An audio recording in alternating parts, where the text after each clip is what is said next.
11 দিন ধরে আমি অন্য কারো স্ত্রী। কথা দিয়েছিলাম জীবনের শেষ মুহূর্ত পর্যন্ত তোমার সাথে থাকবো।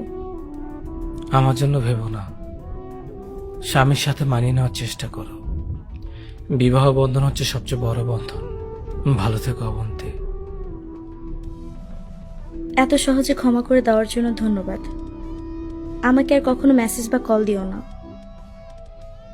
আমাদের সব স্মৃতি মুছে দিও। মুছে দিব। আমার খুব ভয় হতো, মনে হতো তুমি আমাকে কষ্ট দিবে, আমাকে ছেড়ে হয়তো তুমি অন্য কাউকে বিয়ে করে ফেলবে। অথচ দেখো, আমি নিজেই তোমাকে কষ্ট দিলাম। আমি নিজেই তোমাকে ছেড়ে অন্য কাউকে বিয়ে করে নিলাম। জীবন কি অদ্ভুত, তাই না? অথচ আজ অন্য কেউ আমার স্বামী। আমাকে রোজ তার সাথেই ঘুমাতে হয়।